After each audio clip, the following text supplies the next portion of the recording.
Hi, I'm Scott Wolf, and I want to share the history of Jiminy Cricket with you, including this very rare piece, which was used in the production of the 1940 classic Disney animated feature, Pinocchio.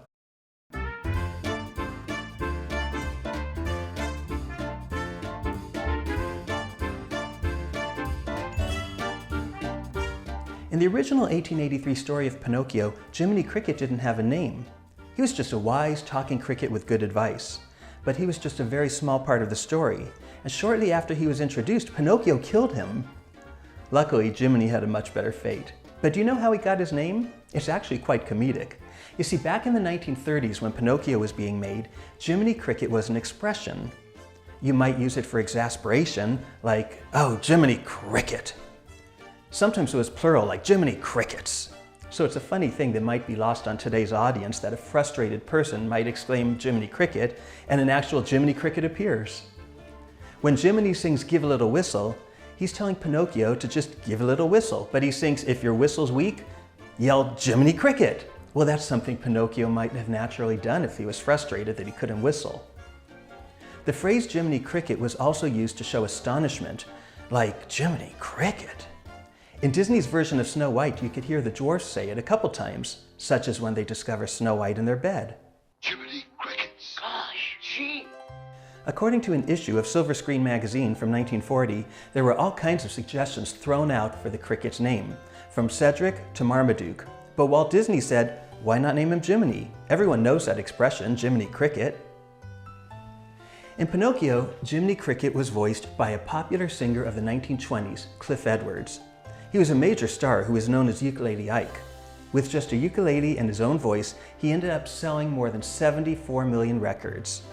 Here's a Ukulele Ike music book, and that's his picture on the cover. It features a lot of his songs that he made popular during his career. He performed in vaudeville, radio, television, and in over 100 movies. Cliff Edwards was certainly a great choice to voice Jiminy, but it was a challenge to come up with the final look for Jiminy. This is a picture I took of Ward Kimball in 1990. Ward created and animated Jiminy Cricket. He was also a huge railroad enthusiast and had a full-size railroad in his backyard, which served as inspiration to Walt Disney for Disneyland's railroad. This is a picture I took of the Ward Kimball railroad car at Disneyland. One of the newer cars on the track, it's been there since 2005. And if you look closely at the smokestack, you'll see Jiminy Cricket, a tribute to the character he created. Ward said it was challenging to create Jiminy because insects aren't endearing. He said you can draw a cute cow, a cute kitten, a cute dog, but who ever heard of a cute cricket? I think he succeeded. This piece from the Walt Disney Classics collection is how we know Jiminy today, but he went through many changes before it got to his final appearance. This is a copy of a model sheet from the production of Pinocchio, and it depicts an early version of Jiminy. He was a little more cricket-like and would still go through more changes before becoming the final cuter version. Model sheets like these were used to show the characters in various poses for the animators to reference. Even when I worked in Disney TV animation in the 80s and 90s, we still used model sheets for the characters that appeared in our programs. The way that I got these copies is that the artists would sometimes study old model sheets for reference or inspiration, even if they weren't necessarily working on that particular character. They knew that I just loved this stuff, and they would give it to me when they were done rather than just throwing it out. That one near the top looks like Jiminy has donkey ears. Although Pinocchio grew donkey ears in the final movie, Jiminy never did. I wonder if that was in an early storyline. This sculpture, called a maquette, is a very special piece of movie history. You could see that it's an early version of Jiminy, similar to the one on those model sheets. Like those model sheets, these were used by the artists to help them visualize the character, but this let them do it from all angles and in 3 dimensions. If you look underneath, you can see that it reads Return to Character Model Department, the department that created these maquettes. Sometimes the maquettes were unpainted, and sometimes color was added by the studio's ink and paint department, such as with this one. One thing that makes this so historic is that Pinocchio was the first movie to have a character model department to create maquettes, including this one. And it's a technique that's still being used today. Here's a photo I took in 1993 of Disney story artist Joe Grant, who started the character model department in 1937. They would be responsible for building, distributing, and keeping track of these three-dimensional models, and they were also responsible for the two-dimensional model sheets as well. Joe is personally responsible for okaying the model sheets, and if you look at these of a revised Jiminy, which looks much more like the final version, you could see that they were okayed by JG, Joe Grant.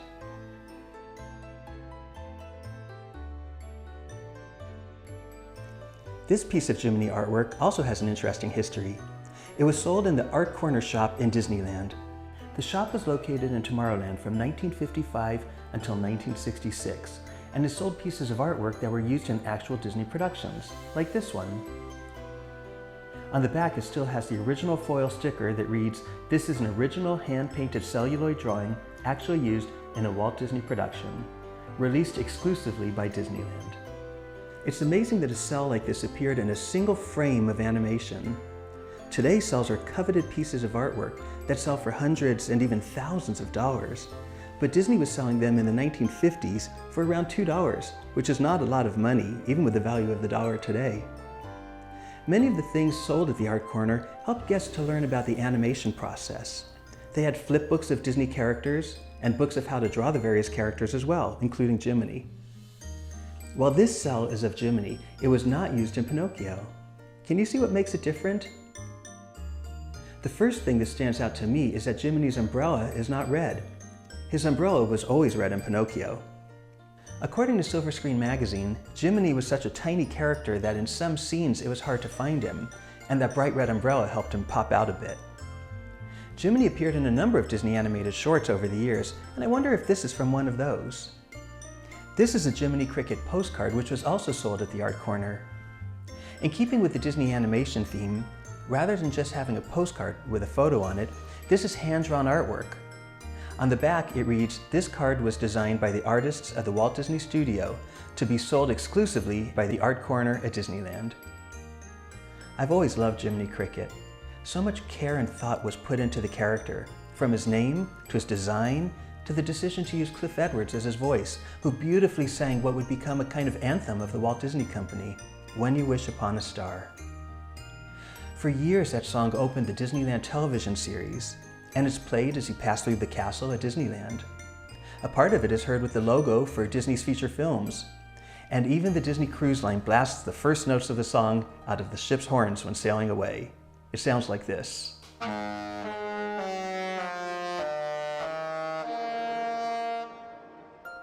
That always gives me goosebumps when I hear it live.